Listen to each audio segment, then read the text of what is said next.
शादी की पहली रात यानी सुहाग रात, दूल्हे को एक अचानक क़यामत ख़ेज़ मैसेज आता है, जिसके अंदर दुल्हन के माज़ी का सारा जो तज़किरा है, माज़ी की फ़िल्म जो है वो दिखाई जाती है। उसके बाद दूल्हा जो है वो कहता है खुशी की रात होती है, लेकिन ये रात जो है ये क़यामत साबित होती है और मैं सारी रात सर पकड़ कर बैठता हूँ कि ये मेरे साथ हो क्या गया है। नाज़रीन किराम, ये शख्स कौन था, इसका मकसद क्या था, ये सारा वाक़या मैं आपको जो है वो सुनाता हूँ, लेकिन उससे पहले गुज़ारिश है कि आपने वीडियो मुकम्मल देखनी है।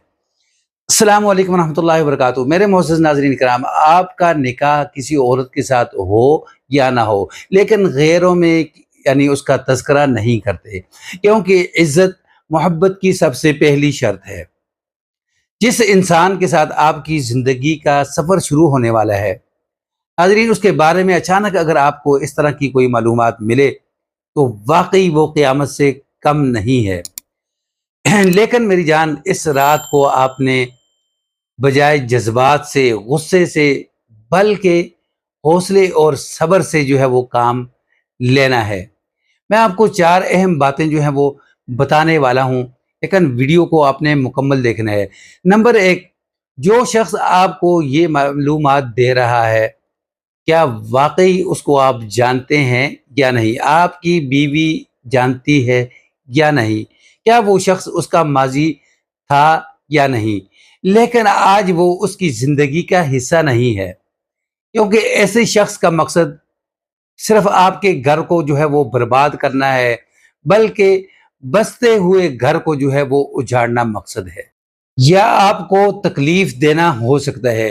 क्या आप जिस इंसान को जानते तक नहीं, उसकी खातिर आप इतनी खुशियां जो है वो कुर्बान करेंगे मेरी जान?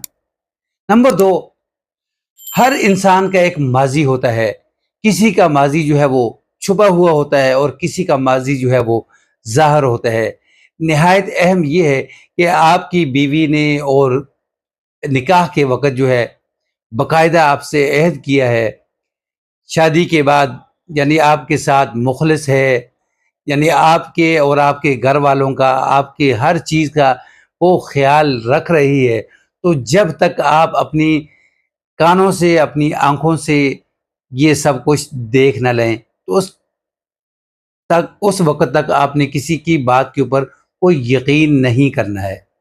नाज़रीन इकराम, तीसरी बात ये है कि घुट-घुट के जीने और सर पकड़कर बैठने से बेहतर ये है कि आप जितना जो है वो शक ज़्यादा करेंगे, तो ये शक की दीवार जो है ये ऊंची होती जाएगी। बेहतर ये है कि मुनासिब वक़्त देखें, मुनासिब वक़्त के अंदर बैठकर हौसले से, मोहब्बत प्यार से अपनी बीवी को ये सारी चीज़ें जो हैं ये दिखाएं, दें कि मकसद ये नहीं घर तोड़ना, मकसद ये है कि हमारा घर मजबूत हो, लेकिन हमारे घर को कोई तबाह करने के ऊपर तुला हुआ है। तो बड़े मोहब्बत प्यार से अपनी बात को जो है आपस तक रखें, वहीं ख़त्म करें। नंबर 4 के ऊपर जो सबसे अहम चीज़ है वो ये है कि अल्लाह के लिए मुआफ़ कर दें, क्योंकि मुआफ़ करने वाले को अल्लाह तबारक व तआला की ज़ात बहुत पसंद करती है। अगर ये काम आप करेंगे तो यकीनन यानी आपका घर टूटेगा भी नहीं, कोई आपको गलत मैसेज भी नहीं भेजेगा।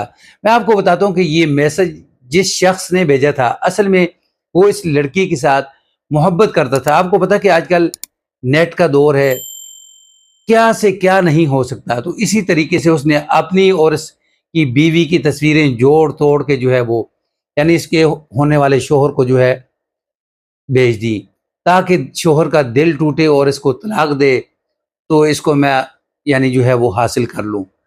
लेकिन जब बाद में मिलजुल कर बैठकर सब कुछ देखा सुना गया, तो पता चला कि लड़की जो है वो बेकसूर है, कोई मैसेज नहीं किया उसका, आज तक किसी से कोई राब्ता नहीं था, तो घर इस तरीके से टूटने से बच गया। नाज़रीन, वीडियो पसंद आए तो इसको आगे शेयर कर दें, चैनल पर न्यू हैं तो इसको सब्सक्राइब कर दें, बेल के बटन को दबा के रखें, ताकि आने वाले इस तरह के वाक़यात जो है वो आपको मिलते रहें। अस्सलामु अलैकुम रहमतुल्लाह।